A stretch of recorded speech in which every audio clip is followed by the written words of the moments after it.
दौरान इद्दत निकाह केस में सजा मुअत्तली की दरखास्तों पर इस्लामाबाद की मकामी अदालत ने फैसला महफूज कर लिया। जुमेरात को 3 बजे सुनाया जाएगा।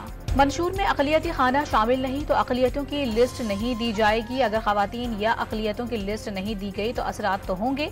चीफ जस्टिस के रिमार्क्स। 2 फरवरी 2024 वाला इलेक्शन कमीशन का फैसला सुप्रीम कोर्ट की गलत तशरीह पर है। क्या हमें इलेक्शन कमीशन की गलत तशरीह पर मबनी फैसला नहीं देखना चाहिए या नजरअंदाज कर देना चाहिए? जस्टिस अतहर मिनुल्लाह के रिमार्क्स। विफाकी काबीना का इजलास खत्म। वजीर आजम शहबाज शरीफ की काबीना के अरकान को अज़्म इस्तेहकाम ऑपरेशन के बारे में एतमाद में लिया। ECC फैसलों की तौसीक कर दी। ऑपरेशन अज़्म इस्तेहकाम का मरकज खैबर पख्तूनख्वा और बलोचिस्तान होगा। कार्रवाई माजी के ऑपरेशन जैसी नहीं होगी। वजीर दिफा का ऑपरेशन अज़्म इस्तेहकाम पर पार्लियामेंट को एतमाद में लेने का ऐलान। बिलावल भुट्टो जरदारी का नैब खत्म करने का मुतालबा। पॉलिटिकल इंजीनियरिंग और मुल्की मईशत बिठाने वाला इदारा करार दे दिया।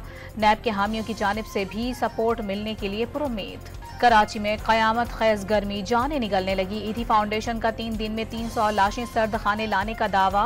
5 रोज में 423 मैयतों को गुस्ल दिया। कराची में शदीद गर्मी से जानवर भी निढाल। 1000 से जायद गाय, भैंसे और दीगर जानवर हलाक। शहर में दूध की पैदावार मुतासिर हो गई। दूध की किल्लत के खदशात। बलूचिस्तान के इलाके जरगुनगढ़ से ईद की छुट्टियों के दौरान अगवा होने वाले 10 में से 3 अफराद को रहा कर दिया गया। तीनों अफराद को कोयटा पहुंचा दिया गया।